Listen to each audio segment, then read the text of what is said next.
Hello, everybody. Welcome to the Magnetic Marketing Podcast. Today we get to listen as Dave D and Steve Clark talk about sales. Now, whether you are a beginner or you are an advanced salesperson, this is going to be an excellent rule stick for you to be able to see where you lie and where you can grow and understand some of the key mistakes that come with sales and how to upgrade your game. Now, Steve Clark is an author in his own right, but he's also a co-author with Dan Kennedy on the book Secrets of Peak Performers. Now, they're not just talking about the things that are wrong with sales and this is why sales education fails and how to be able to fix that. Obviously, we're going to talk about the myths and the lies about selling, the cardinal sins and mistakes, the first steps to getting better in sales, and what are the characteristics of superstar salespeople. See how you measure up as we discover the unvarnished truth about sales success and failure. Let's listen in. I don't think there's anybody that has had a bigger impact in the field of direct response than Dan Kennedy. The legend of Dan Kennedy should be ignored at your own peril. They're not really lessons, they're kind of laws that you live by. Dan opened my eyes to what small business marketing looks like. Dan teaches strategic direct response that is timeless. His ripple effect touches people who don't even know his name. The world as we know it was changed because Dan Kennedy became obsessed with marketing. Welcome to the Magnetic Marketing Podcast with your host, Dan Kennedy. This month we have, the topic is the unvarnished truth about sales success and failure, what it really takes to become a high-income sales professional. And my guest is superstar salesperson, superstar marketer, Steve Clark. And when I say superstar, he actually is. He is the winner of the Marketer of the Year at the 2011 GKIC Super Conference. He's the founder of the New School Selling, a business development and consulting firm that provides sales training and consulting to small business owners, entrepreneurs, and sales professionals. And since 1980, Steve has sold pest control services, pots and pans, security systems, vitamins, laundry detergent, life and health insurance, annuities, mutual funds, and on and on and on and on. And one of his proudest accomplishments is he's raised over $1 million for schools in Northwest Florida. He's also the author of Profitable Persuasion, Proven Strategies for Sales and Management Success, and the soon-to-be-released Ultimate Book on Sales. He's a co-author with Dan Kennedy of Secrets of Peak Performers and the Ultimate Success Secret. And he's also a frequent national and international speaker who income ranks in the top 3% of all sales and marketing professionals worldwide.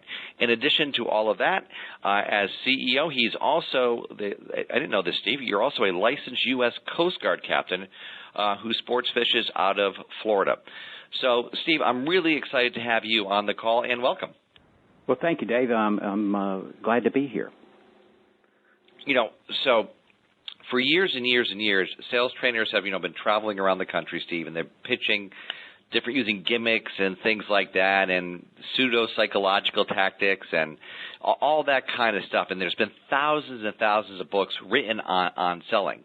But the truth is that, as you and I both know, that all of these efforts put together have not prevented mass failure from those entering the world of selling, right? I mean, selling is a great profession if you know how to do it, not a great profession if you don't know how to do it. So you've really boiled it down into a system that you can really teach to anybody, and that you do teach, and that people get real-world results with.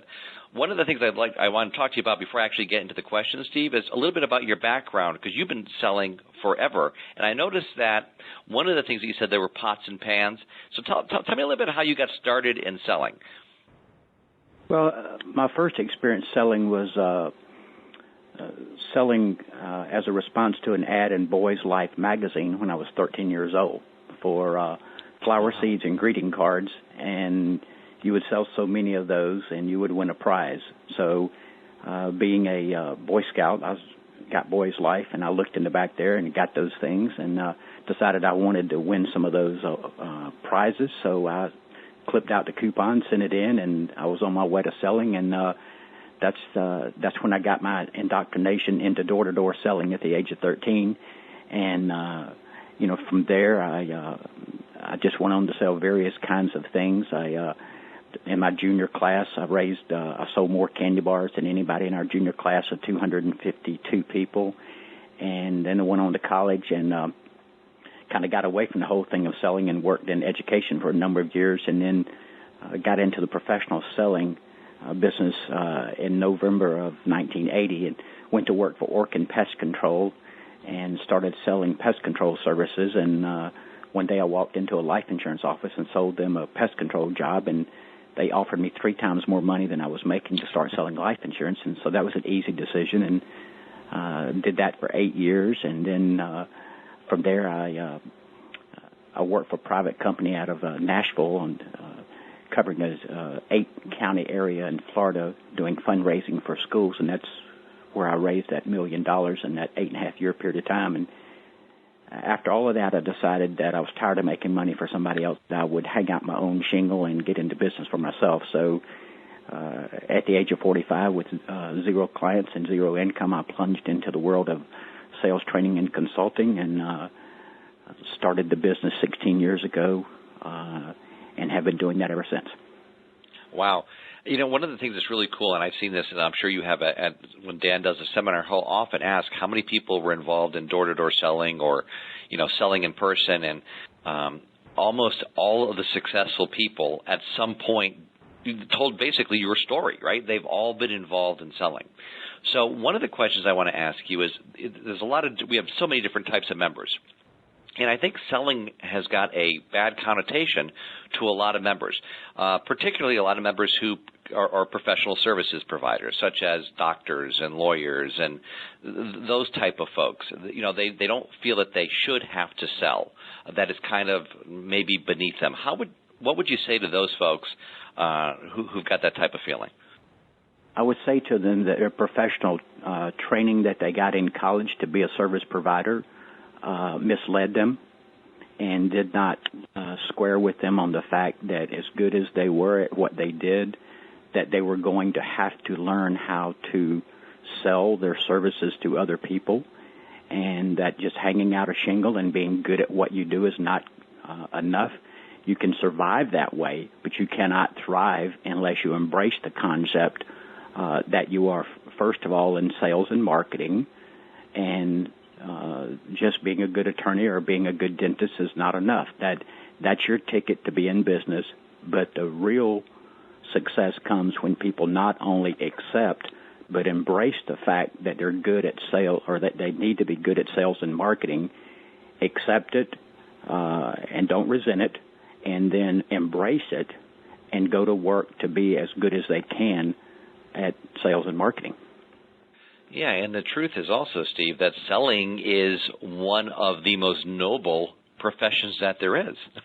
I mean, I think, you know, people think of selling as, you know, the used car salesman in the plaid jacket, right? The fast-talking guy. And you and I both know that isn't the truth. So let's talk about, I've got some questions for you. You said that sales training does not work, and yet you're a sales trainer. So clarify that for me. Well, there are a couple reasons for that. One is who is involved in sales training, and the other is the way sales training is conducted. Let me touch on the part of the who first. Now, if you are a business owner, if you are an attorney, if you are a dentist, whether you have the natural psychological and emotional skill sets to be an outstanding salesman or not, if you're going to be successful, you still have to sell. However, there are folks who are more predisposed and able to benefit from sales training more than others. So on the one hand, if you put the wrong person in sales training, there's going to be limited success. And I equate that to the idea of taking an offensive lineman who weighs 260 pounds and trying to make him into a wide receiver. Even with all the best coaching in the world and all the motivation and all the practice, there's still going to be limited success if you take that person and try to make them into something they're not. So, yes, on the one hand, if you own your own business or you are a service provider, you must engage in some sort of training process to get better.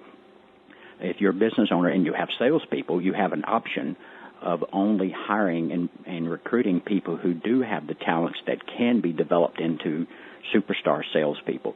So part of the failure in sales training en masse is that we have a lot of people that are in sales that really should not be in sales. In fact, Herb Greenberg has written a book. He's the co-developer of a testing company called Caliper, and he's written a book in which he says, 55% of the people who are in sales should not be in sales at all.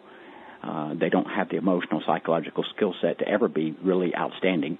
And then 25% of the people who are in sales are miscast. They're square peg in a round hole, selling intangible when they're more suited to sell an intangible, or inside sales where they'd be more suited to do well in outside sales. So part of it is the who that's in sales. The other part is how the sales is conducted, the sales training is conducted. And everybody wants a quick fix. Everybody wants to go to the seminar and learn how to sell. And one of the most famous sales trainers of all time, a guy named David Sandler, wrote a book entitled You Can't Teach a Kid to Ride a Bike at a Seminar, which is a great title. And you think about it, the only way you learn to ride a bicycle is at the age of 6, you get on that thing and you fall off of it dozens of times, and you finally get the hang of it, and then you run into a ditch after 10 yards or hit a telephone pole or whatever, and you get a lot of bumps and bruises and scrapes, but you keep on trying and you keep on trying and you keep on trying until you finally get the hang of it. Well, selling is the same way. You can't send somebody to a seminar or give them a book or an audio CD series or a set of videos and plop them in a room and let them go through it once or twice and think they're going to be very good at it. There needs to be ongoing reinforcement virtually every day that a person is in the sales profession. They need to be practicing their skill. And if they're not practicing their skill to get better, there's a regression backwards. So most sales training fails because it doesn't provide the kind of reinforcement that is necessary. And if someone does have salespeople, another reason it fails is there's no accountability by the people who send folks to sales training. There's no accountability, there's no reinforcement, there's no ongoing role-playing back at the home office, so to speak, and it's all left on the shoulders of send these people to the seminar, give them 3 days of shot in the arm, rah-rah, and they'll come back and they'll be superstars. That's incredibly naive and doesn't work at all. Absolutely.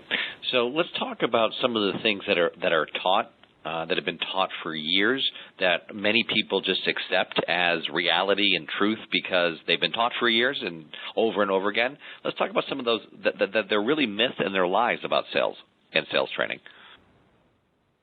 Well, we kind of touched on that a second ago. Is that anyone can be trained to sell, and to a certain extent, that's true. Anyone can be taught to do better. But not everybody can be taught to become a superstar. Another one is people confuse motivation training with sales training. True sales training is really about blocking and tackling and getting down and practicing scripts, rehearsing scripts, role playing, and at least half of all sales training that is successful incorporates a heavy dose of role-playing. So most sales training is camouflaged under the idea of motivation training. And, motivation training, there is a neurological thing that happens when someone is all emotionally jacked up and the endorphins kick up. They last about 8 hours. Everybody's real excited about it, but after that it wears off. Well, that motivation training lasts about the same amount of time, so there's no permanent change just from motivation training. And I think motivation is great if it's a byproduct of fundamental skill training and what I call drilling for skills. So that's a myth about let's send people to get them motivated, and that really constitutes our sales training. So I think there's a lot of misunderstanding about what is and what is not sales training. I think another concept is that learning to sell is easy. Folks think that anybody that has a gift of gab, that's an extrovert, can be taught to sell. Not true at all. I've done a lot of things in my life, and I would say that learning to sell is probably as hard a thing as I've ever done to be really good at it. It ranks right up there with learning to be a great copywriter or other skills that folks that are members are taught and learn about. So it's not easy. It requires a significant amount of effort. And another myth or lie is that extroverts are natural-born salespeople. Not really true, because extroverts like to talk. Their natural tendency is to want to talk. I remind people all the time that they have 2 ears and 1 mouth, and that's a pretty good ratio that they should keep in mind when they're selling. And the reality is that the introvert really has the natural advantage, because the introvert really has learned and through their natural personality tend to be better listeners, and selling is really about listening more than it is about talking. So that's another big myth, is that extroverts are natural. And I think another big myth is that all sales training is pretty much the same. If you've seen one, you've seen them all. And I see this from folks all the time. It's like, I've been to a sales training program. I went to that. I went to this program or that program, or I bought these CDs. Been there, done that, got the T-shirt, know all about sales training. And, that's really not true. If you dig down and look at it and really get pretty granular about sales training, you'll find that there are big differences between what folks teach in sales training. So, again, that would be, that's a myth, that everything's all the same. Which means if everybody thinks you're all the same, then it's like, I don't have to get any more of it because I've already been there. Right, exactly. Going back to your comment about most sales training is really motivation, is brilliant. And Jim Rohn, the late great Jim Rohn, had a wonderful saying. He said, motivation is not enough. If you take an idiot and you motivate him, you end up with a motivated idiot. So, motivation isn't enough. You actually do need to be have the skills and practice the skills, and like you said, drill and rehearse and constantly get out there in the field and really do it. And sales training is not something, like you said, that you do one time. It's like going to the gym, right? You don't expect to go to the gym one time or go to the gym for 3 days and be in great shape for the rest of your life. That's just not how it works. So it's the same thing with sales training.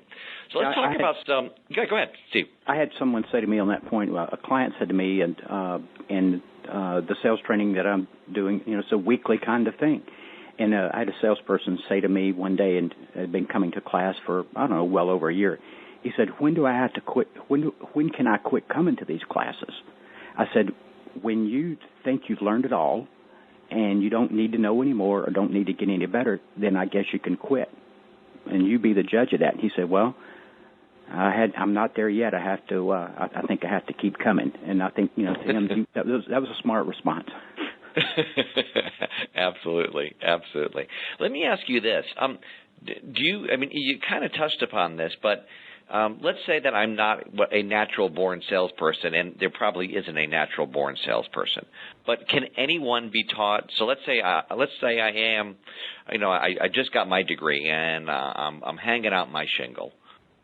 Can anyone be taught to be a good salesperson? I think with proper motivation and practice and coaching, just about anyone can become competent. It may take them a little bit longer. It may be a little bit harder for them. But, selling is an acquired skill. We were all born upside down and naked. Nobody comes out with any natural advantage necessarily. But, yes, the short answer is yes. Now, how they have to do that is they have to sit down, and I would suggest they get competent coaching from someone who can help them develop the proper scripts, help them deal with situations, scenarios, and literally script out scenarios of when this happens, this is the response that I have. This is the response I should have. When they ask me this should be the way I answer that question, and so forth and so on. And if they will put forth the effort, they can greatly improve their skills, which will greatly improve their results. And I'll give you an example of how I did that one early on. If you think about all the questions you get in sales or all the objections you get in sales, they're the same things over and over again, pretty much said in maybe a slightly different way by different people. So what I did is I got me a set of 4x6 index cards, and I began to write down what they said to me on a sales call. I would come out of a sales call, and I would write down the question somebody asked that I didn't particularly handle very well. or the objection they posed that I didn't do a good job of dealing with. And I would come out of there and I would write that on a 4x6 card, and then I would turn the card over and I would write out what my response would be to that the next time that I heard that. And I began to collect a series of these cards, a stack of these cards, and I began to refine my answers. And I actually punched a hole in those cards and went to the hardware store and got me a key ring and put them on a key ring and carried them in the front seat of my car. And as I was driving around, I would look at those cards, or I'd stop at a stop sign and look at those cards over and over and over again, just like I did when I learned multiplication tables in the 3rd grade using flashcards. And I got so good at that there wasn't anything somebody could ask me. I was like, just ask me a question. Just state an objection, because I'm going to eat your lunch, because I know my answers better than you know yours. And that's really how somebody has to get it. And it not only do you develop the competency doing that, you develop tremendous confidence. And, of course, that's what people are really buying from the salesperson is their confidence. Absolutely. So what are some big mistakes, or as you like to call them, cardinal sins that salespeople make that really hurts them out there? Well, the biggest one is they talk too much. Most salespeople want to tell you what they do and how they do it and how long they've been doing it and who they do it with and so forth and so on. I call it vomiting on the prospect. So the big mistake is they talk too much. To go along with that is they don't ask enough questions, particularly powerful, penetrating questions that get to the heart of the matter of what is your issue and how is that impacting you? How long have you had that issue? And most importantly, what happens if you don't resolve that issue? So that is a huge mistake that they make. Another one, and this is a cultural, societal type thing, is most people are uncomfortable talking about money. Most salespeople, if you think about it, when do they bring up money in the conversation? Early or late? Usually the salesperson doesn't bring up money first. It's usually the prospect who brings up the money issue. So most salespeople will wait until they're asked about the money, and then they will stumble and fumble over the whole money issue because they are really uncomfortable talking about money. And that has to do with the fact that most of us were taught in Western society that it was rude to talk about money, and particularly asking people how much something costs or how much money they make or so forth. And now we get in sales and we have to ask people those questions very directly. And if we're nervous about it or we're anxious about it or we're hesitant about it, then it comes across as we're unsure. And the prospect doesn't understand that we have a psychological issue we're trying to deal with. They just interpret it as, I can't trust this person. Mm-hmm. So that's a huge one. And I tell people all the time, if you have that issue, then start going to restaurants in which they don't have prices on the menu and just ordering and getting comfortable with this whole concept of money. But that is a huge issue. Another big issue, another cardinal sin that salespeople have is not gaining clarity on a call. In other words, there's no agenda. When you think about it, Dave, have you ever had a salesperson show up to you and talk to you with a written agenda? No. Okay. Now, a sales call is nothing more than a meeting of two or more business people together. Well, every good business meeting has an agenda, does it not? Correct, absolutely. All parties know what's going to be talked about ahead of time, in what order they're going to be talked about, and most importantly, what is going to happen at the end of that meeting in terms of next step, if there is, in fact, a next step. So salespeople just show up and throw up. They don't have an agenda. The prospect doesn't know what's going on.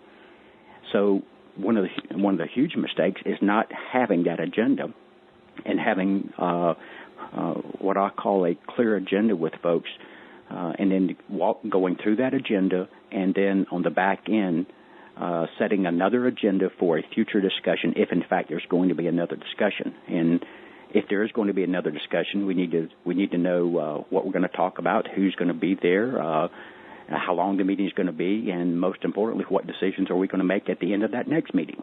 So if it's done properly, salespeople just have a series of small agreements all along the way, and at the very end, there's no big close. Yeah, absolutely. You're 100% right. And the other thing that, Steve, that the agenda does, when you have that, you're showing respect for your prospect. And in turn, your prospect saying, this guy's a professional. This guy has prepared. And so it builds the trust right away. And also it sets you apart from 99.999% of every other salesperson. And as you and I both know, trust is like a critical component in closing the sale. I mean, it's one of the biggest things. So your agenda idea is just amazing. Yeah. Let's say I'm just okay. Go ahead. Yeah, absolutely. Well, I can't tell you how many times I've had clients of mine use that, and that's something I can teach somebody to do in 1 hour. I can teach them that concept in an hour. Give them the sheet. I give them the agenda and say, put your letterhead on it and use it. S&D, and use the agenda. And I can't tell you how many times I've had clients go out and report back to me the next week that they used it. I can't believe how impressed my client was. My client said something, my prospect something like, boy, you're really prepared for this call. And I said to them, well, what we're talking about here is if you want to differentiate yourself in the marketplace, one of the chief ways you can differentiate yourself, because it's hard to differentiate from a product standpoint, but one of the ways you can really differentiate yourself is the process you use to sell, and this is part of that process. So your point's well taken. It's a huge differentiator. Absolutely. So let's just say I'm just okay. I've never taken any sales training before. I'm in business for myself. I don't consider myself, quote, a salesperson. So I have my own business, regardless of what it is. But I get this. I'm listening to you. Yep, I have to learn how to sell. It gives me unbelievable leverage, because what I like to say is, selling gives you like the greatest leverage, because you can instantly increase your income without spending a penny more on marketing if you just learn how to sell better, right?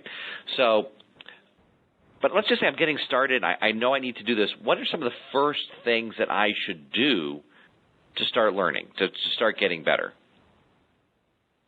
But I think to sit down, and if you go back to Dan's Ultimate Marketing Letter, and you look in there where he talks about what keeps people up at night, what issues do they have, what concerns do they have, what's causing acid to bubble up in their esophagus at night, and really get in tune with what are the issues people are having that my product or service would solve, and then begin to focus a set of questions on that would uncover those kinds of things when you talk to someone. And then when you have a discussion with someone, just work from a set of pre-prepared questions, just like a physician does when they're doing an exam. Everything's written down, nothing's left to chance. And I tell people all the time, it's okay to have your written list of questions when you're talking with someone, and let the prospect know, hey, I've got some questions to ask you. They're so important. I wrote them down. And really begin to ask questions and let the conversation flow from there. And as you uncover questions, as you ask people questions that are emotional in nature and that are personal and that reveal issues they have, what you're actually doing is you're bonding with that person, much like a psychologist is doing with a patient. And that creates tremendous trust. And you just ask those questions, let the conversation flow as it may, and then at some point, simple as it may be, you transition to asking, is that something you'd like for me to help you fix? So it could be, that's an oversimplification, but that would be something somebody could do right away, is sit down and start formulating a list of questions that they could ask to uncover what are this person's issues. I think that's a great place to start. And again, just to review what you just said, because it was really important. You said go to Dan's book, The Ultimate Sales Letter. He's got questions in there. And by the way, copywriting is nothing but salesmanship in print, so it's basically the same thing, except you don't have the interaction with the person when you write a piece of copy. He's got a list of questions in there. Those are the starting point. And I love that you said write them down. And so you don't have to worry about it. I think, Steve, a lot of sales training, at least, I've been taking sales training forever. A lot of it's like you're almost trying to trick the prospect, right? It's got that kind of feel like we're trying to be tricky. We're using these tricky closes, and it's not like that in the real world. That's not what professionals do. And so it's fine to have your list and just, hey, these questions, I love what you said. These questions are so important that I've written them down. And again, it shows that you're prepared, and it takes away all of the pressure from you to having to memorize them, and just all you're doing really is you're just talking to the person and finding out what their needs are. You're not trying to trick them into buying something that they don't need, correct? That is correct. And one of the other things I think along those lines is to accept that it's okay that not everybody needs what you're selling. There may not be a need, and you're not there to try and foist your stuff onto people. You're really there to help people and find out if they have a need for what you're selling, if they can, afford what you're selling, and if they have a sense of urgency to want to do something about the particular issue they may have. So relax. I just tell people all the time, breathe. It's okay to breathe on a sales call. Relax and let it happen. Absolutely. One of the things that you talk about is that selling's changed, and you have a specific date that you talk about. You say that selling's changed since 2008. Why 2008, and how has it changed? Well, you go back in history, and you alluded to the fact that I've been selling for a period of time, quite a bit of period of time, actually since 1980. 2008, we had a tremendous meltdown in the marketplace, and everybody was in a sense of panic, and the stock market went way down, and we had a whole bunch of problems, and the housing bubble occurred, and unemployment started to rise, and so forth and so on. And so before that time period, there was a lot of money in the marketplace with people basically using their homes as ATMs and buying all kinds of stuff that they could not afford. And when that bubble burst, all of a sudden the excess money that people had access to went away. And not only that, there's some panic and fear that set in people. And when people are in panic and fear, they tend to withdraw into a cave and hide and not venture out and particularly not want to invest or spend any money. And they start deciding, maybe I would like to have this new big screen, but I don't really need one, so I think I'll make do with what I have. And that sort of mindset has permeated across the landscape of every industry and every product category, and people are watching their nickels and dimes a lot more now. They're much more discerning in their willingness to invest, and the bottom line is it has become harder to extract money from the marketplace post-2008 than it was prior to 2008. The 20-plus years that I sold prior to 2008 was easier than it has been for 2008. And even in my business, it is more difficult. I'm still able to do it and do it successfully, but it requires me to be better at what I do. It requires me to go back to basics and make sure that I'm covering the fundamentals. And even though I teach all this stuff, I go back. Interestingly enough, Dave, I go back and listen to some of my own training to go back and refresh myself, to keep myself fundamentally grounded, because I just flat out have to be better than I was a few years ago in order to grow my income. Absolutely. So, you talked about, it's been a thread that's been running through this interview, is, things that salespeople do wrong, miss, like they've got to be a fast talker, but rather they've got to be a good listener. So that's a characteristic of a superstar salesperson. What are some other characteristics that someone can develop to become a superstar salesperson? Well, I think that the single most important one is personal accountability. Someone must be willing to accept the fact that the results that they get in their life is 100% of their own doing. You are where you are and who you are in life because of the stuff you've either done that you shouldn't have done or the stuff that you didn't do that you should have done. So it's a behavioral thing. You have to accept responsibility that I've not, I tell people all the time from a health standpoint, I've never accidentally eaten a cheeseburger in my life. So everything is behavioral. I have to accept the fact that where I am is because of what I did. Now, once I accept that and I don't make excuses for it or externalize or blame the economy or my parents or, whatever, once I'm willing to do that, and that's a huge thing, by the way, in this society, is to accept 100% responsibility for one's own station in life.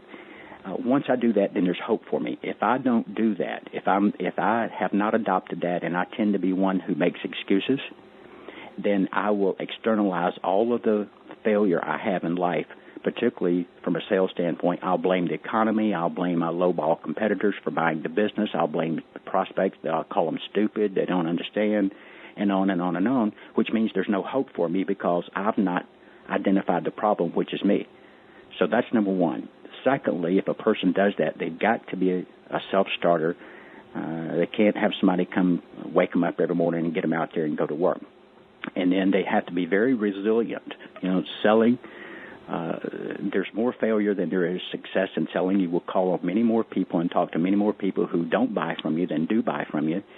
And in fact, at any given time, no matter who it is and what you sell, there's a small percentage of the market that is ready to buy today, probably down in the single digits.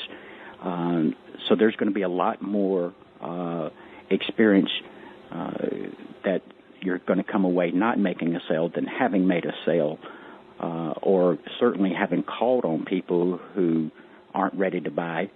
So there's got to be great resiliency, and that one is huge. If you're the kind of person that gets sidetracked, if you internalize disappointment and it takes you 3 weeks to get over that, and you go to the curb and suck your thumb and feel sorry for yourself, then there really isn't any hope. You got to get back up. When you get knocked down 9 times, you got to get back up, dust yourself off, and get back in the race. And the shortest period of time between discouragement and the next call is going to be huge. And a lot of folks are easily discouraged. It doesn't take too much to discourage people. So those listening to this realize if you'll just make another call, if you'll just hang in there and make one more phone call, talk to one more person, you will be far ahead of your competitors because they've already gone home. They checked out and they went to Holiday Inn at 3:00. They're still not working. They're over there at happy hour at 3. If you just keep working, you got an advantage over them. So let me ask you this. Let me just interrupt you there because I want to get a little bit more clarity on this. Okay, so basically you're talking about handling rejection. What are I understand the concept, but how does someone go about? Are there any techniques, strategies, things that you teach that help to do this? Because we could say be resilient, but how do you become resilient? Well, I think have realistic expectations is a start. Just realize when I got in sales, I thought everybody was going to be glad to see me. I thought I had a great thing and people would welcome me with open arms. And after I got a few doors slammed in my face, I realized that not everybody was excited about what I do as I am. So I think that's realistic. It's just like direct mail. You realize that not everybody's going to respond. In fact, a small percentage is going to respond.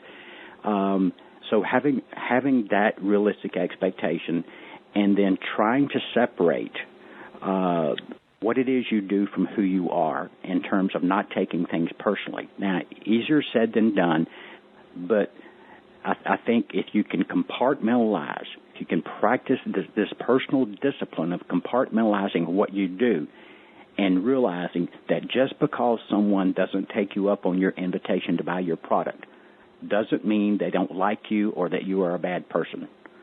And I think, we have a lot of folks have great difficulty with separating those two. So I think just understanding that and being reminded of that is helpful. Now, this sounds self-serving, and it is, but it's also true. People who come to me week after week, and they come to our training, and they get to lick their wounds and tell their stories about what happened to them, and they get encouragement from everyone else who says, hey, happened to me too. No big deal. We're all in the same boat here. And if you're involved in some environment like that where you're getting group support, it's almost like group therapy for salespeople. It is helpful. I actually had a CPA say that to me one day. He said, I thought I was getting involved in sales training, not group therapy. And I said, well, what's the difference? He said, I don't guess any, really. So it really is helping people weekly, letting them know that it's okay. It happens to everybody. And, let's just keep moving.